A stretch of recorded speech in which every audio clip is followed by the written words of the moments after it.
What would you do if the man you died for didn't remember your name? What would you do if you took a bullet to save your husband's life, staged your own death to protect him from a coup, and when you finally saw him again, alive, breathing, powerful, he looked at you like you were a stranger? Worse, like you were the enemy.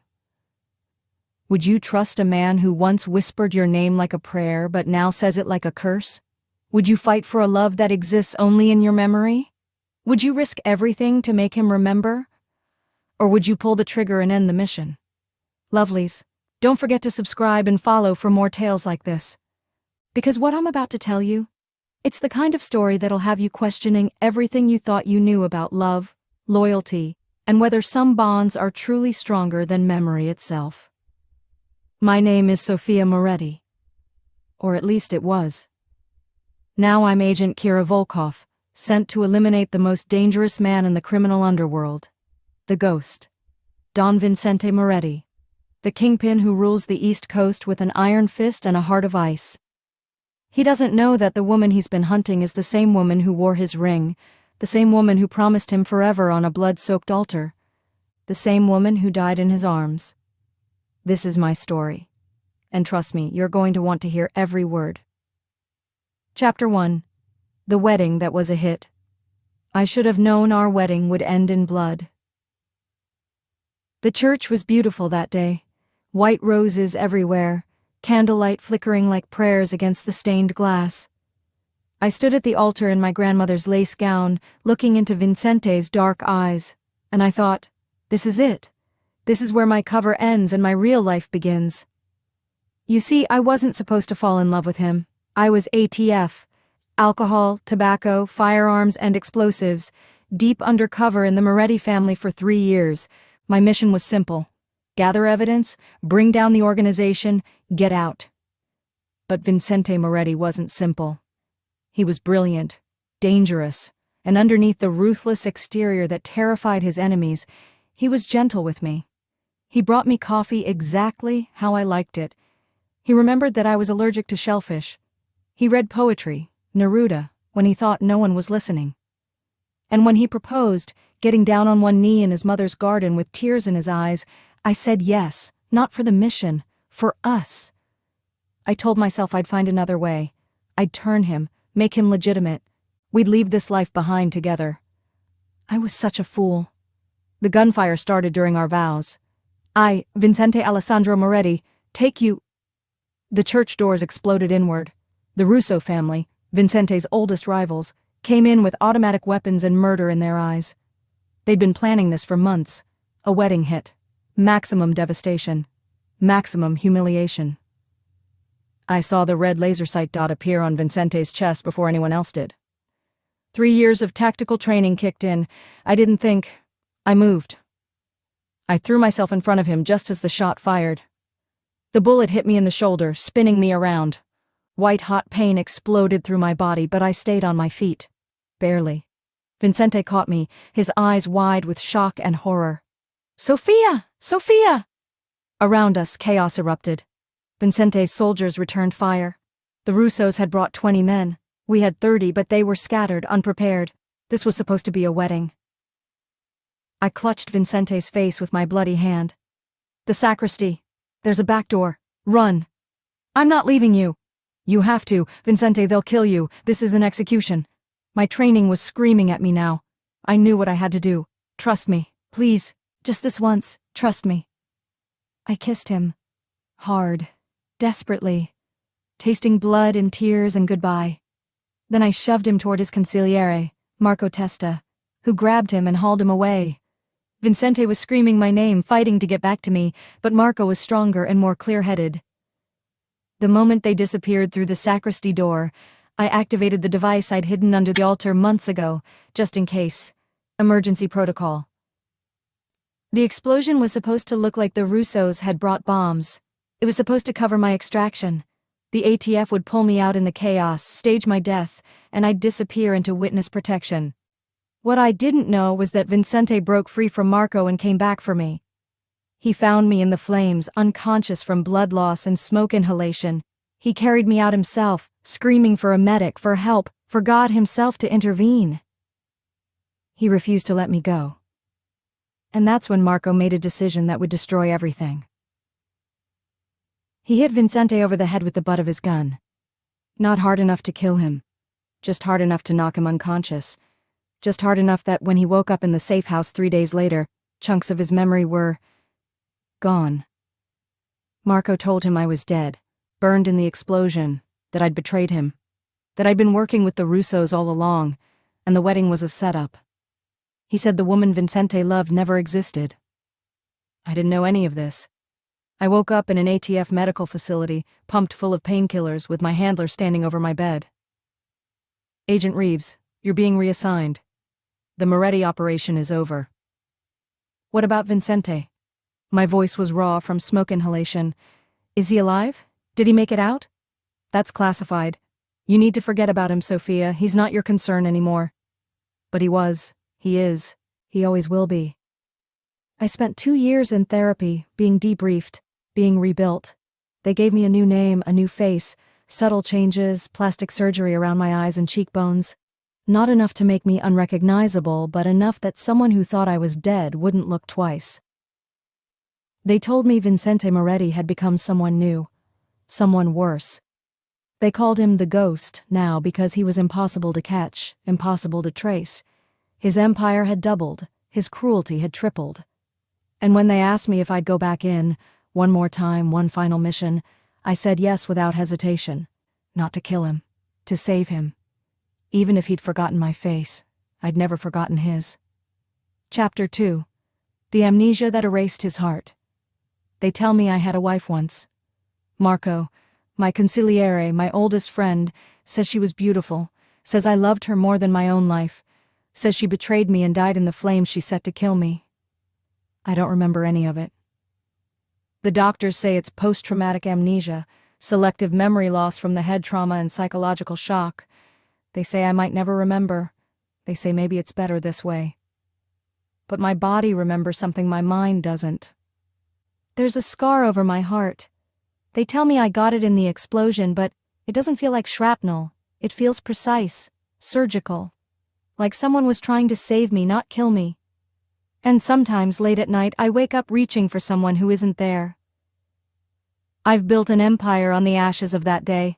I'm untouchable now, ruthless.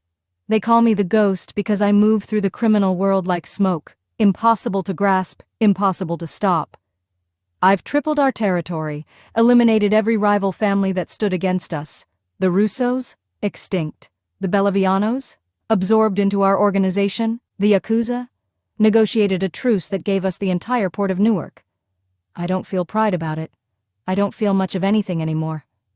Except this hollowness in my chest where someone, used to be. Marco keeps a photo of her locked in the safe.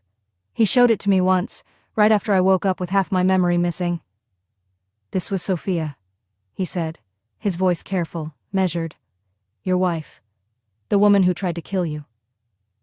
I stared at the picture, dark hair, gray-green eyes, a smile that looked like sunlight. I felt nothing. No recognition, no pain, just emptiness. Burn it, I told him. He didn't, but he never showed it to me again. Now I sit in my penthouse overlooking the city, surrounded by power and wealth and absolute control, and I wonder, who was I before that day? Was I happy? Did I laugh? Did I love this woman the way Marco says I did? Or is he lying? The thought creeps in sometimes late at night when the whiskey isn't working. What if Marco's the traitor? What if everything he told me is a carefully constructed fiction designed to keep me in line, keep me dependent on him? I have no proof, no evidence, just this nagging feeling that something is wrong. And then I meet her. Chapter 3. The agent who returned. The gala was supposed to be a simple reconnaissance mission. Get in. Observe Vincente Moretti in his natural habitat. Assess his security detail. Identify potential vulnerabilities. Get out. The ATF had spent 6 months building my cover as Kira Volkov, an Eastern European arms dealer with connections to the Russian Bratva. It was solid, foolproof. What they didn't prepare me for was seeing him again. He stood across the ballroom in a perfectly tailored black suit, a glass of scotch in his hand, surrounded by politicians and crime bosses all vying for his attention. He looked different. Harder. The warmth I remembered in his eyes had been replaced by something cold and calculating. This was the ghost. And he terrified me. Not because I thought he'd hurt me, even now, even like this, some part of me knew he wouldn't, but because I looked at him and saw a stranger wearing my husband's face. Miss Volkov. Marco Testa appeared at my elbow, smiling like a shark. Don Moretti would like to meet you. My heart stopped. This was it, the moment of truth. Would he recognize me? I crossed the ballroom on steady legs, my training holding me together even as everything inside me screamed. Marco made the introductions. Don Moretti, may I present Kira Volkov? Miss Volkov, this is Don Vincente Moretti. Vincente turned to face me fully, and our eyes met. I waited for something. Recognition, confusion, anything. He extended his hand. Miss Volkov, I've heard interesting things about your operation. His voice was exactly the same, deep, smooth, with that slight rasp at the edges that used to make me shiver. I took his hand. His grip was firm, professional. His skin was warm against mine. Nothing. He looked at me like I was just another business contact, another potential alliance, another piece on his chessboard. The pleasure is mine, Don Moretti. I kept my voice level, my accent perfect. I've heard you're a man who gets things done. I try. A ghost of a smile. Would you like to discuss business somewhere more private? Marco, please ensure we're not disturbed. He led me to a private room off the ballroom, a study lined with books and expensive art. The moment the door closed, his demeanor shifted. The charm fell away, replaced by something sharp and dangerous. Let's skip the pleasantries, he said, pouring 2 glasses of scotch without asking if I wanted one. You're not really an arms dealer. The Bratva doesn't send women to negotiate deals of this size, and your accent slips when you're nervous. You just said pleasure is mine with a perfect American mid-Atlantic inflection. My blood ran cold. Damn it. So, he continued, handing me a glass, who are you really? FBI, ATF, or just a very ambitious con artist? I could run, pull my weapon, abort the mission. Instead, I took the scotch and told him a version of the truth. I'm someone who's been watching you for a very long time, Vincente Moretti. I know things about you that would make Marco's betrayal look like a minor inconvenience. His eyes narrowed. Explain. Your wife didn't betray you. Marco did. And I can prove it. The glass in his hand shattered. Chapter 4. The Scar That Remembered. I don't believe her. I can't believe her. Everything I know about that day, about Sophia, about the attack, about my life before, comes from Marco. He's been my anchor. My brother in everything but blood. The one person I trusted when I woke up with holes in my memory. If she's telling the truth, then everything is a lie. But something in her eyes makes me hesitate before calling security. Something familiar, like déjà vu wrapped in razor wire. You have 30 seconds before I have you thrown out, I tell her. Convince me. She sets down her scotch carefully. The scar over your heart. You said it came from the explosion, but it's a surgical scar, isn't it? Clean edges, precise placement. That's not from shrapnel, Vincente. That's from a bullet wound. Someone operated on you in the field to save your life. How does she know about the scar? I've never shown anyone except the doctors. Lucky guess, I say, but my voice sounds uncertain even to my own ears. The vows you were speaking when the attack happened. You were saying, I, Vincente Alessandro Moretti, take you. You never got to finish. You've had nightmares about it for 2 years. You wake up trying to say her name, but it's gone before you can catch it. The room tilts. I grip the edge of the desk. Who told you this? No one told me. I was there. She stands up and there's something in her posture, something fierce and broken and familiar. I'm not here to kill you, Vincente. I'm here to help you remember. Remember what? That someone loved you enough to die for you, and that you loved her enough to walk through fire to save her. My chest hurts. The scar. It's burning. like phantom pain echoing across years. Get out, I say, but there's no force behind it. Not until you listen. Marco orchestrated everything. The attack, your amnesia, your wife's death. He fed you a story about betrayal to keep you under his control. To make you into this? She gestures at me, at the cold, calculating kingpin I've become. The ghost, a man with no past, no weaknesses, no love. Why would he do that? Power. With you broken and dependent on him, he became the real power behind your throne. Every decision runs through him. Every alliance, every execution. You think you're in control, but you're just his puppet. I want to call her crazy. Want to dismiss this as an elaborate con. But the scar over my heart is throbbing like it has its own heartbeat. Prove it, I demand. She reaches into her clutch, slowly, carefully, and pulls out a small object. A locket. She slides it across the desk. Open it. My hands are shaking as I pick it up. The metal is warm from being close to her body. I flip it open. Inside is a photo. A young couple, maybe 25, standing in a garden. The man has my face, but younger, softer, happy. His arm is around a woman with dark hair and gray-green eyes, and they're both laughing at something outside the frame. I know that garden. It's my mother's, the one behind the estate where I grew up. When was this taken? My voice sounds strangled. 4 years ago, 3 months before your wedding. You proposed to her that day. Got down on one knee right next to the fountain your mother loved. You cried. You never cry, but you did that day. How do you... I stop. Look up at her. Really look at her for the first time. Different hair, different makeup, subtle changes to her face, but the bone structure underneath... Oh my God. Hi, Vincente. Her voice breaks. It's me, it's Sophia. The world stops. Chapter 5. The Bulletproof Truce. He looks at me like I've ripped his chest open and shown him his own heart. You're dead. His voice is hollow. You died in the explosion. Marco showed me. He showed me your body. He showed you a body, not my body. ATF staged my death. They pulled me out during the chaos. I take a step toward him, and he flinches.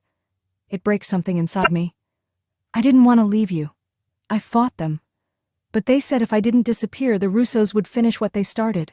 They'd kill you. So I let them think I was dead. For you. To keep you safe. Safe? He laughs.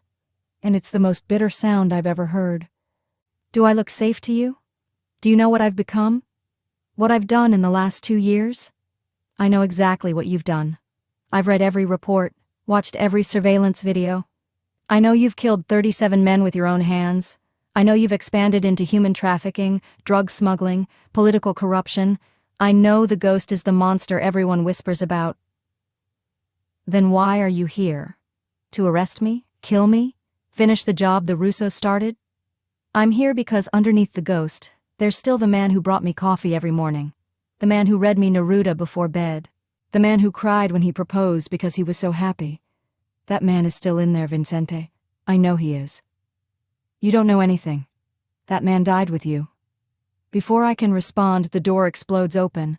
Marco rushes in with 3 soldiers, guns drawn. Boss, security breach. The Yakuza, they've planted a bomb in the building. We need to evacuate now. Vincente's entire demeanor changes. The confusion, the emotion gone. Replaced by cold calculation. Where? Sub-basement, near the main support column. They must have done it during the renovation last month. Time? 10 minutes, maybe less. Vincente looks at me, at Marco, back at me. I can see the wheels turning in his head. Can you disarm it? He asks me. What makes you think? You're ATF. Explosives are your specialty. Can you disarm it or not? I should say no.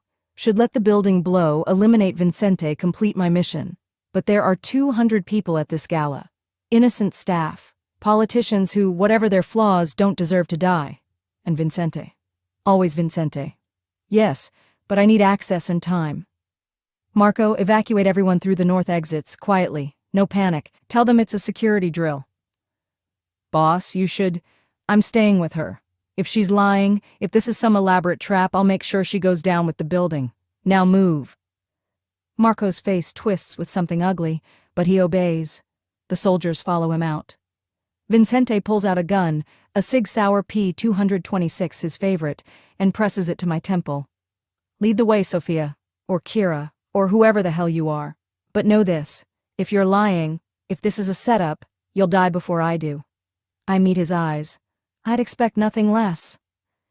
We run through the evacuating gala, down service stairs, into the sub-basement. The space is massive, storage rooms, HVAC systems, structural supports, and somewhere in here, a bomb. There, I spot it immediately, taped to the main support column just like Marco said. Military-grade C4, wired to a timer. 6 minutes left. I drop to my knees in front of it, pulling out the tools I always carry in my clutch. Behind me, I feel Vincente's presence, the gun still pointed at my head. Talk me through it, he says. Standard 4-wire setup, red, blue, yellow, green. Cut the wrong one, we blow early. Cut the right one, we get to live. Which one's the right one? My hands are steady as I examine the wiring. That's the fun part. I won't know until I cut it. You're insane. You married me, remember? What does that say about you? Despite everything, I hear a small huff that might be laughter. 5 minutes. I trace the wires, looking for anomalies. There, a tiny crimp in the blue wire. It's a fake. The real trigger is yellow wire. It's always the yellow. You sound very confident about that. I am, but not certain. Certainty is a luxury we don't have right now. 4 minutes. Do it, Vincente says quietly. I trust you. Those 3 words, I trust you, hit me harder than any bullet could. I cut the yellow wire. The timer stops. 3 minutes, 42 seconds frozen on the display. We both let out a breath. Well, I say, my voice shaky with adrenaline. That was fun. We should do it again sometime. Vincente helps me to my feet. The gun is still in his hand, but it's pointed at the floor now. We need to talk, he says. Really talk. About Marco. About what happened. About everything. I know. But first I need to know, are you here to kill me?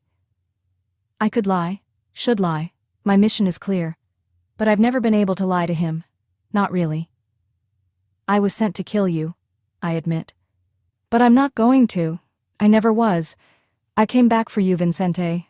Only you. He stares at me for a long moment. Then he holsters his gun. Then I guess we're on the same side. For now. It's not forgiveness. It's not love. It's barely trust. But it's a start. Tell us in the comments where you're watching from, so we can give you a shout out in our next video. Now tell me, if you were inside this story, who would you be? Would you be Sophia Kira, the undercover agent who sacrificed everything for love, Vincente the ghost Moretti, the kingpin who lost his heart when he lost his memory, Marco Testa, the betrayer pulling strings from the shadows, one of the loyal soldiers trying to figure out who to trust? Drop your answer below. And lovelies, don't forget to subscribe and follow for more tales like this. Because trust me, this story is only getting started. To be continued in Chapter 6:16. Extended story continues. Chapter 6, The Safe House of Ghosts. The safe house is exactly where I remember it. A 2-hour drive north of the city, hidden in the woods where no one would think to look for a Mafia Don and his undercover bride. We used to come here on weekends when things got too intense, when Vincente needed to pretend he was just a normal man in love with a normal woman. Neither of us were normal, but God, we were good at pretending. I haven't been here since... Vincente trails off as we pull up to the cabin. Even in the moonlight, I can see his hands tighten on the steering wheel. Since our honeymoon weekend, I finish quietly. 2 weeks before the wedding, you wanted to make sure we had one perfect memory before everything got complicated. He doesn't confirm or deny, just gets out of the car and stares at the cabin like it might bite him. We had to leave the gala separately. Him through the front with Marco's eyes tracking his every move, me through the service entrance. I left him a burner phone with one text. The address you took me to when you wanted to show me the stars. He came. That has to mean something. Inside, everything is exactly as we left it. Dust covers the furniture like snow. The fireplace is cold, but the photos are still on the mantel. Us laughing, kissing, living a life that seems impossible now. Vincente walks through the space like a ghost haunting his own past. He stops in front of the mantel, picks up a frame. This is us? Yes. We look. He struggles for the word. Happy, I supply. We were happy. For about 5 minutes at a time, between the lies and the danger and the fear, but those 5 minutes were worth everything. He sets the frame down and moves to the bedroom. I follow, my heart hammering. There's a box under the bed. I know because I put it there. Our emergency kit, fake passports, cash, and other things. Things I couldn't bear to take with me when the ATF extracted me. Vincente pulls it out, opens it. Inside, our wedding vows, handwritten. His mother's rosary, which he'd given me the night before the wedding. A bottle of my perfume, the one he bought me for our 6-month anniversary. Letters we'd written to each other but never sent. And at the bottom, a positive pregnancy test. He lifts it out carefully like it might shatter. You were pregnant? I nod, unable to speak. What happened? I lost the baby 3 days after the explosion. The trauma, the blood loss, the stress. My voice cracks. I was 10 weeks along. We never got to tell anyone. It was going to be our surprise announcement at the reception. Vincente sinks onto the bed, still holding the test. His hands are shaking. I don't remember any of this. I should remember this. How can I not remember this? Marco made sure you wouldn't. That head injury? It wasn't an accident. He hit you hard enough to cause traumatic brain injury, hard enough to wipe out the memories he needed gone. Why would he do that? What did he have to gain? I sit beside him, not too close, giving him space. Everything. With your memories of me gone, he could rewrite our story, make me the villain, make himself the hero, and with you traumatized and dependent on him, he became the real power in your organization. But the consigliere doesn't have power. I do. Do you? Really? Who manages your finances? Marco. Who vets all your alliances? Marco. Who decides which jobs you take and which you refuse? Marco, you might wear the crown, Vincente, but he's the one steering the throne. He's quiet for a long time, staring at the objects from our past life. Then he picks up the vows. Read them to me, he says. I want to hear what I promised you. My hands shake as I take the paper. My vows in my handwriting. I, Sophia Marie Reeves, take you, Vincente Alessandro Moretti, to be my husband. I promise to love you through every storm and every silence. I promise to protect you even when you don't know you need protecting. I promise to see the man beneath the monster, the heart beneath the armor, the soul beneath the scars. I promise to never stop fighting for us, even when us seems impossible.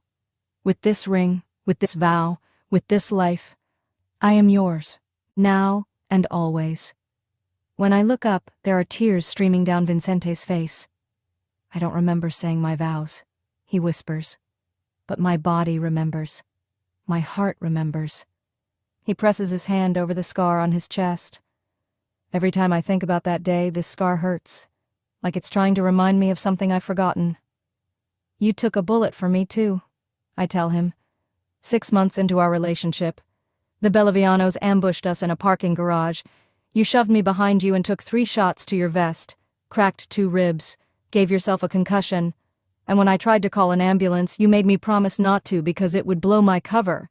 That sounds like something an idiot would do. You were my idiot.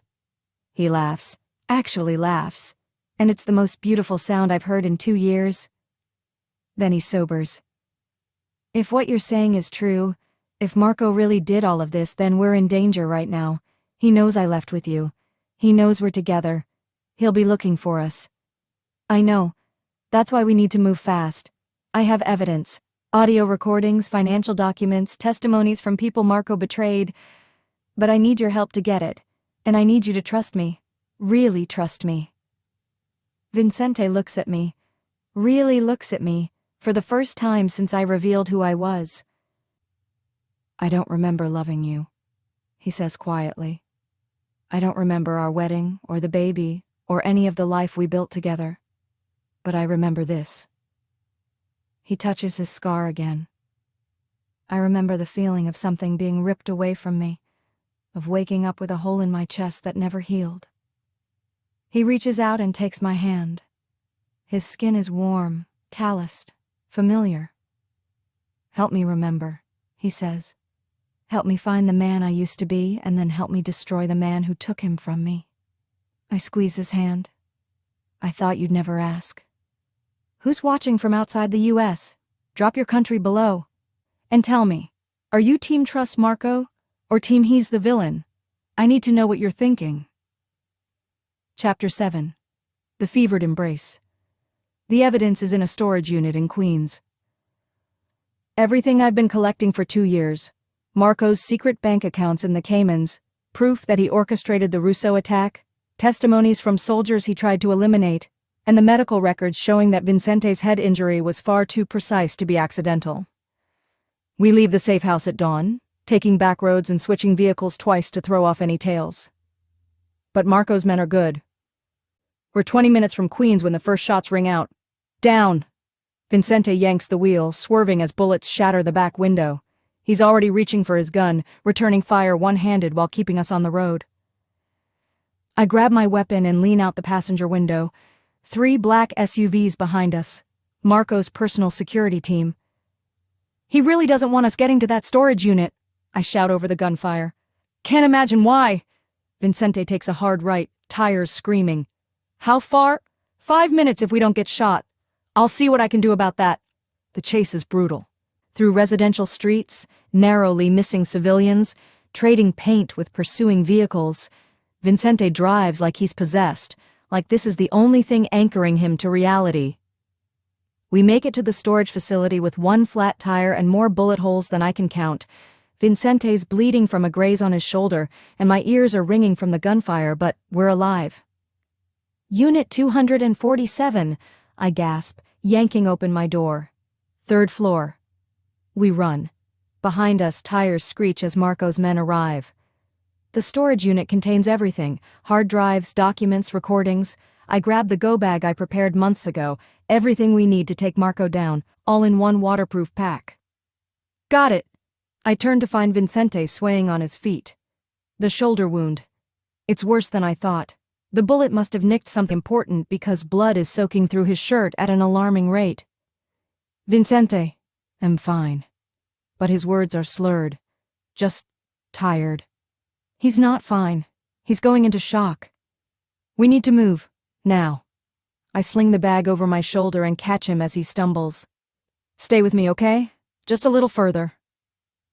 We make it to a backup vehicle I stashed 3 blocks away, a beat-up Honda that no one would look twice at. I pour Vincente into the passenger seat and peel out just as Marco's men round the corner. I drive for 40 minutes, taking random turns, doubling back, making sure we're not followed.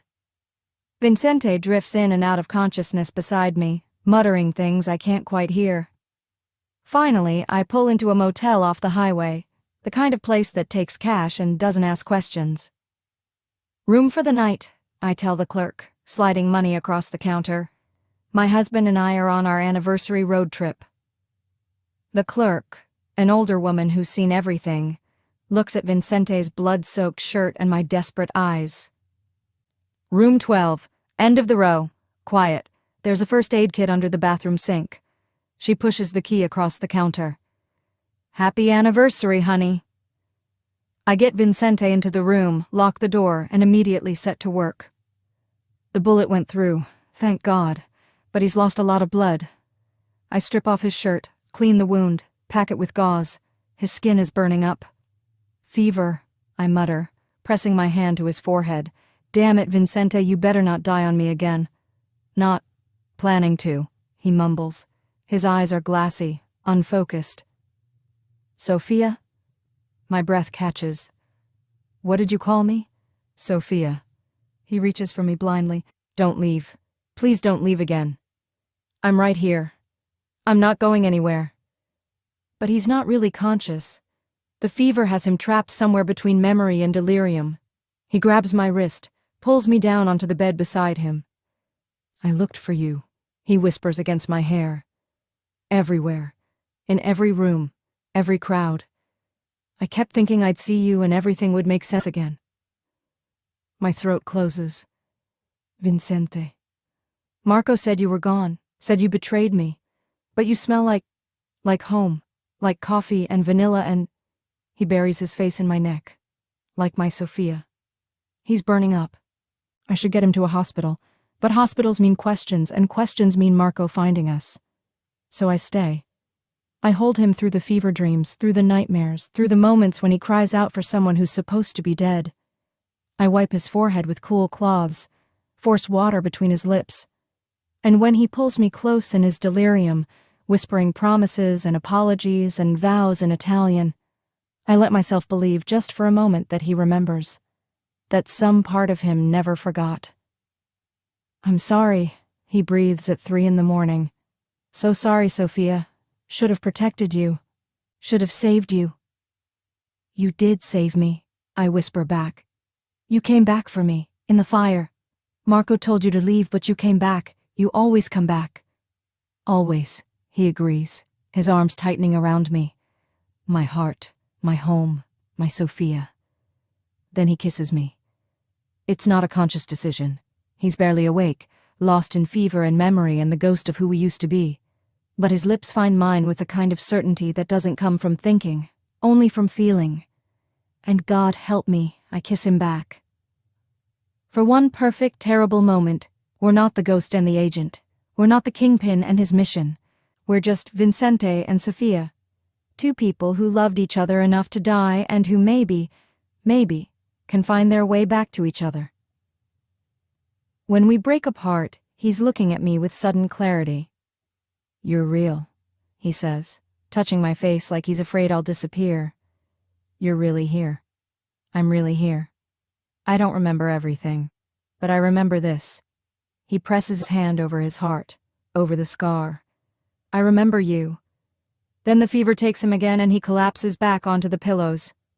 But he doesn't let go of my hand, and I don't let go of his. Chapter 8. The public grovel. Vincente's fever breaks at dawn. He wakes up clear-eyed, the wound already starting to heal thanks to the antibiotics I force down his throat every 4 hours. But something's different. He looks at me and there's recognition there. Not full memory, but something. "You stayed," he says. "Where else would I go? Away from me. I've pointed guns at you, threatened you, treated you like an enemy." He sits up carefully, wincing. "If our positions were reversed, I would have left me. Good thing I'm more forgiving than you are." He almost smiles, then sobers. "We need to move. Marco will have every soldier in the family looking for us. And if he thinks I'm turning against him, he'll kill you," I finish. "I know. That's why we need to strike first.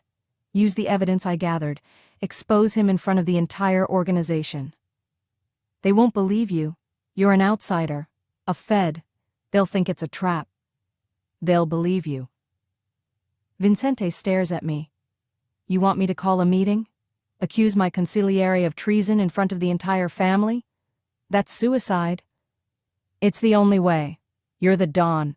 They follow you. If you stand up and tell them the truth, show them proof of Marco's betrayal, they'll listen. And if they don't, then we die together." I meet his eyes. "But at least we'll die with the truth." He's quiet for a long moment. Then he reaches for his phone. "Set up a meeting," he tells someone, probably his second lieutenant, Angelo. "Everyone. The full family council. Tonight. The warehouse on Pier 17. And Angelo? Make sure Marco is there. Tell him I have an announcement about our future." He hangs up and looks at me. "This better work. Trust me." "I do. That's what scares me." "Who's nervous right now? Drop a if you think this plan is genius or a if you think they're walking into a trap." The warehouse is packed. Every captain, every lieutenant, every soldier with enough rank to matter, they're all here. 70 men representing the entire Moretti organization, all wondering why their Don called an emergency meeting. Marco stands to Vincente's right, calm and confident. He thinks this is about expanding territory or forming a new alliance. He has no idea what's coming. I'm hidden in the rafters with Angelo, who, after seeing the evidence, agreed to help us. If things go sideways, he's got a sniper rifle trained on Marco. Vincente stands in the center of the warehouse, and the change in him is remarkable. This isn't the ghost. This is the man he used to be, before the amnesia, before the pain. Strong, certain, whole. Brothers, he begins, his voice echoing through the space. I called you here because I've learned something. Something that changes everything. Murmurs ripple through the crowd. 2 years ago on my wedding day, we were attacked. My wife died, or so I was told. He pauses. I was told many things. That she betrayed me. That she worked with the Russos.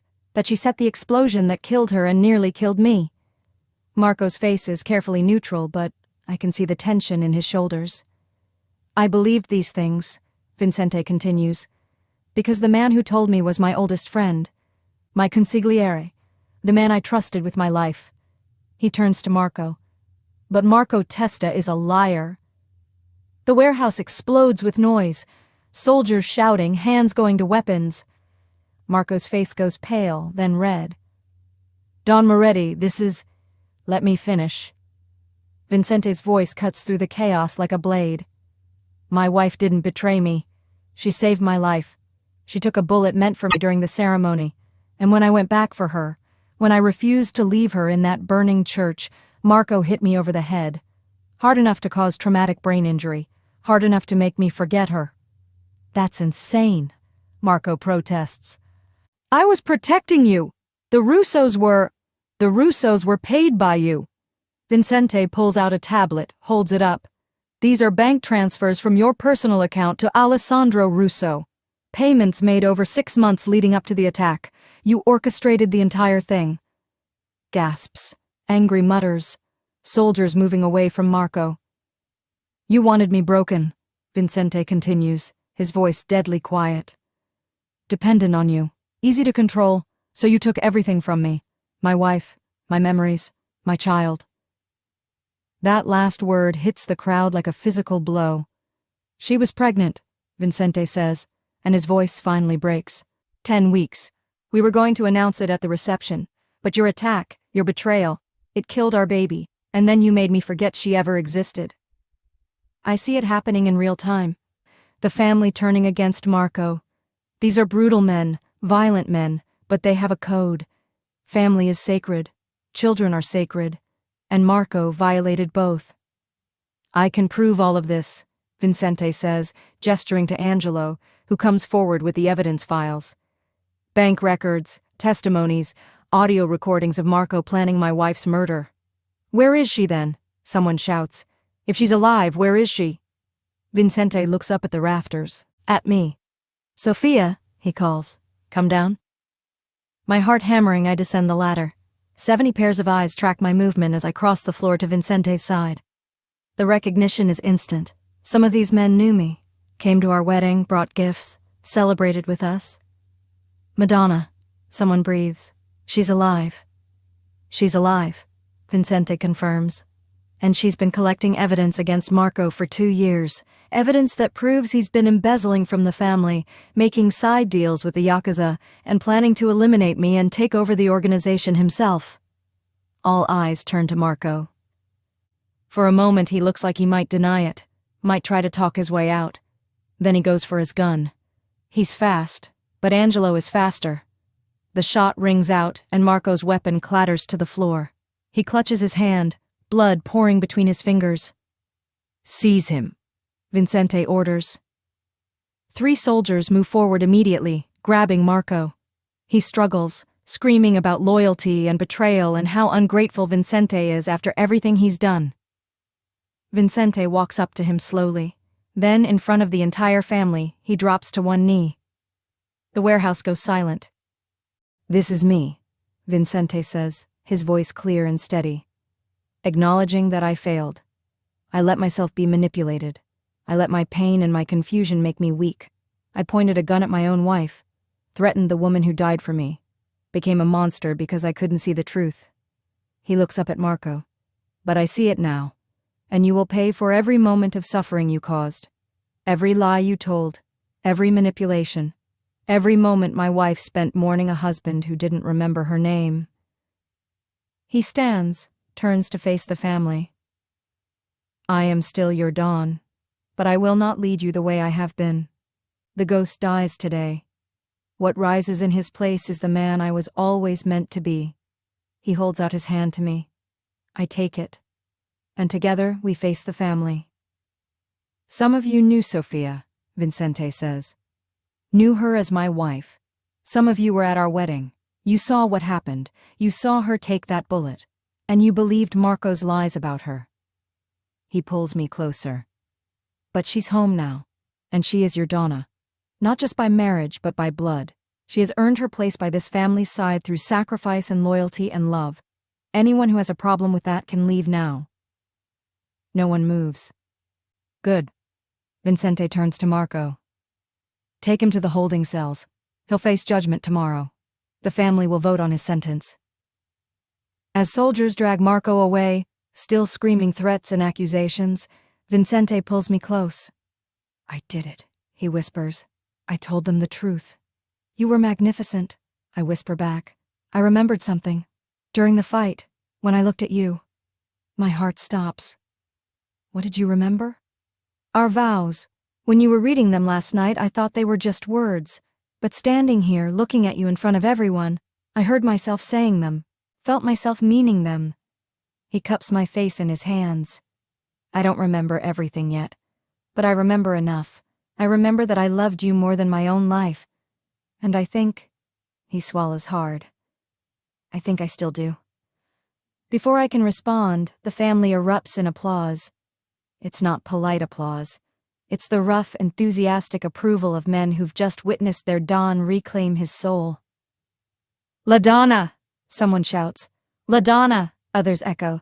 And just like that, I'm no longer Sophia Reeves, ATF agent. I'm Sophia Moretti, the ghost's wife.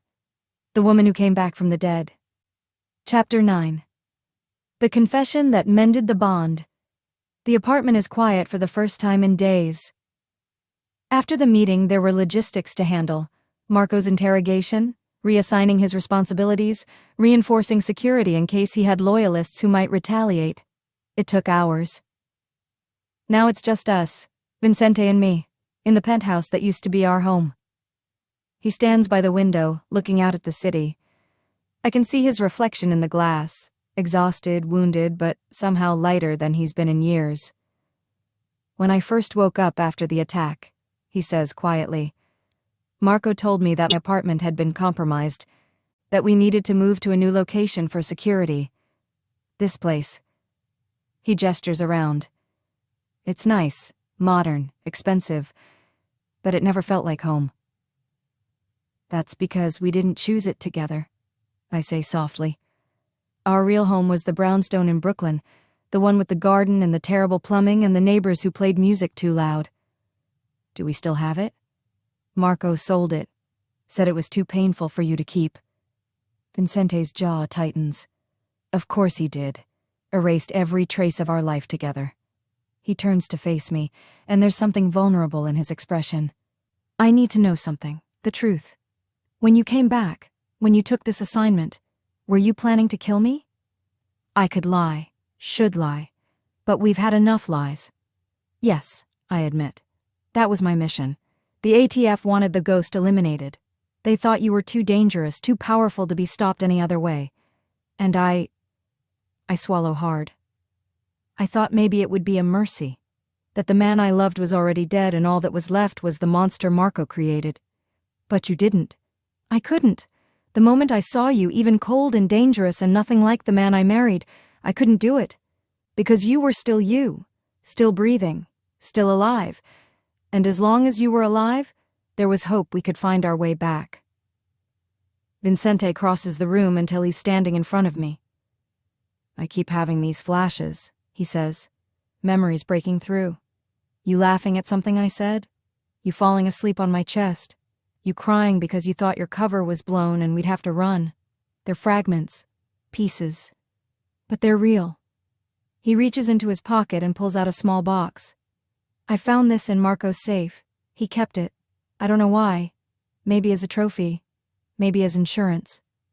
He opens the box. Inside is a ring. My wedding ring. The one I was wearing when the explosion happened. The one I thought was lost forever. Vincente. I don't remember putting this on your finger, he says, his voice rough with emotion.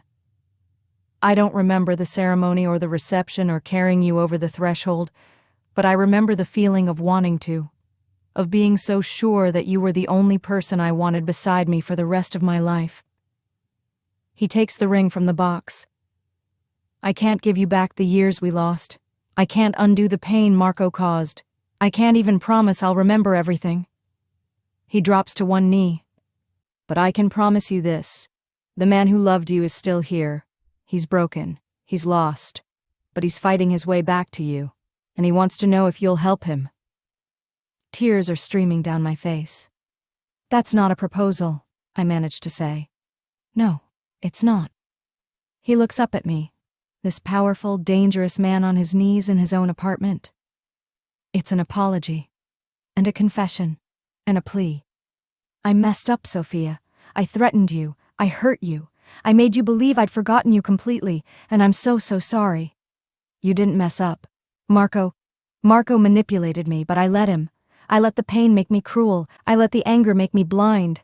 And now I'm asking, begging for the chance to make it right. He holds out the ring. Will you wear this again? Not as my wife yet, I haven't earned that. But as a promise. That I will spend every day remembering, healing, becoming the man who deserved you in the first place. I sink to my knees in front of him, taking his face in my hands. You were always worth the bullet, I whisper. Then, now, always. Even when I'm broken? Especially when you're broken, because you came back from the dead for me too. You just didn't know it. He slides the ring onto my finger. It fits perfectly. Like it never left. Then he kisses me.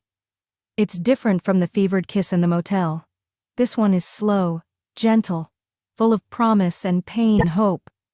This is the kiss of two people who've seen the worst of each other and chosen to stay anyway. When we break apart, he's smiling, really smiling. And I see it, a flash of the man I married, the one who read poetry and cried at proposals and believed in happy endings. I love you, he says. I can't remember when I first said it, or how many times I've said it before, but I know it's true.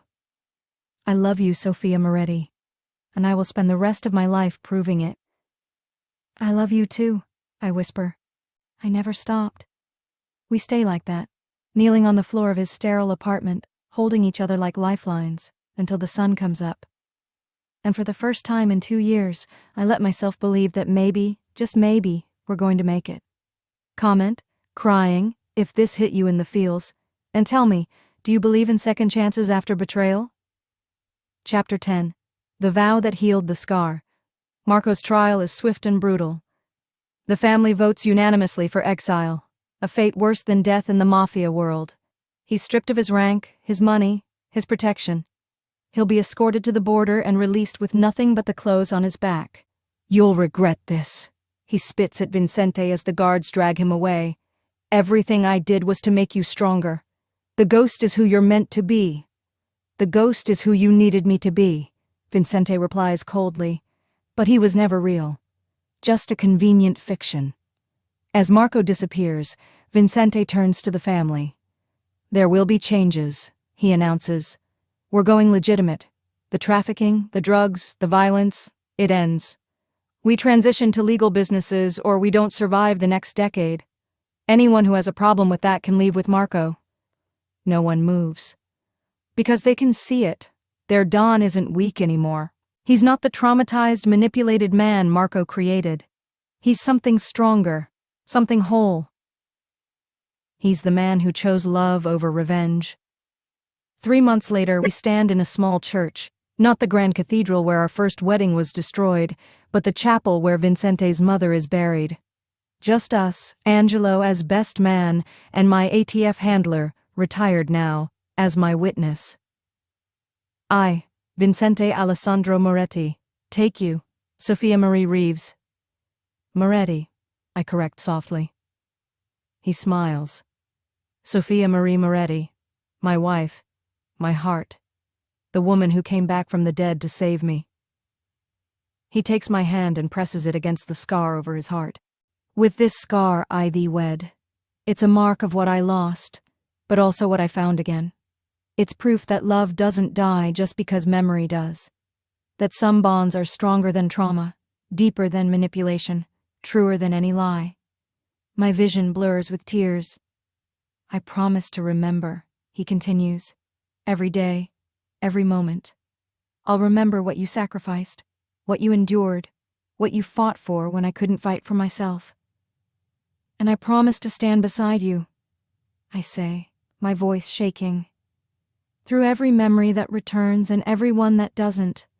Through the healing and the setbacks and the moments when the past feels impossible to face. I press my hand more firmly against his scar. I take you in your bullet, I whisper. The one you took from me, the one I took for you. All the ways we've broken and bled for each other. I take all of it, because that's what love is. Choosing someone not despite their scars but because of them. The priest, an old friend of Vincente's mother, smiles through his own tears. Then by the power vested in me, I now pronounce you husband and wife. Again. Vincente pulls me close, and this kiss is everything our first one should have been. Joyful, free, whole. I remembered something this morning, he whispers against my lips. What? Our first kiss. You were undercover, working in my mother's garden. I came out to check on you and you had dirt on your nose. I reached to wipe it off and you laughed and I just knew that you were it for me. Fresh tears spill down my cheeks. You remember? I remember. He cups my face. Not everything. Maybe not ever. But the important things, those are coming back. Because you brought them back. You brought me back. We brought each other back. Yeah, we did. Epilogue. The heir's first target. 1 year later. Alessandro Vincente Moretti. You put that down right now. Our son, 15 months old and already too clever for his own good, looks up at me with his father's dark eyes and my stubborn chin. In his chubby hands is Vincente's phone, which he's been disarming with surprising dedication. Boom, he says cheerfully. From across the kitchen, Vincente chokes on his coffee. Did he just? Yes, your son's first word is boom. Congratulations. Vincente sets down his mug and crosses to where Alessandro is sitting in his high chair, surrounded by dismantled phone parts. How did you even? He picks up a piece. This requires a screwdriver. I hold up the miniature toolkit we got Alessandro for his first birthday. He figured out how to use them. Last week he took apart the coffee maker. He's 15 months old. He's our son. Did you expect normal? Vincente laughs, the real laugh I fell in love with, and scoops Alessandro up. Our son squeals with delight, tiny hands reaching for his father's face. You have your mother's aim, Vincente tells him seriously, and apparently her talent for explosives. God help us all. Boom, Alessandro agrees enthusiastically. I watch them together, my husband and my son, and I think about how far we've come. The brownstone in Brooklyn we bought back. The legitimate businesses we're building. The memories that return a little more each day. Vincente still has nightmares sometimes. Still wakes up reaching for me, afraid I'm gone. Still has gaps in his memory that may never fill. But he's here. We're here. Together. What are you thinking about? Vincente asks, catching me staring. That I'd do it all again, I say honestly. Every mission, every bullet, every moment of pain, because it led us here. He shifts Alessandro to one arm and pulls me close with the other. You know what I remembered last night? What? The moment I knew I wanted kids with you. We were at a family dinner, your first one. You were so nervous. And then my nephew spilled juice all over you, and instead of getting upset, you made it into a game. Had all the kids laughing and playing. And I looked at you covered in juice and chaos and thought, that's the mother of my children. That's a beautiful memory. It is, and I have you to thank for it. For all of it. For not giving up. for coming back, for loving me even when I couldn't love myself. Alessandro makes a grab for Vincente's nose. Da. Did you hear that? Vincente's eyes go wide. He said da, his second word. Much better than boom, I agree, laughing. We stand there in our kitchen, covered in baby food, surrounded by dismantled electronics, exhausted and happy and whole, and I think, this is it. This is what we fought for. Not the empire or the power or the revenge. This, love, family, second chances. The life we were always meant to live. The end. Lovelies, don't forget to subscribe and follow for more tales like this. Tell us in the comments where you're watching from so we can give you a shout out in our next video. Now tell me, if you were inside this story, who would you be? Sophia. The fierce agent who never gave up on love. Vincente. The kingpin who fought his way back from amnesia. Marco, the betrayer. Hey, some of you love the villains. Angelo, the loyal soldier who chose the right side. Alessandro, the baby genius who just wants to disarm things. Drop your choice below.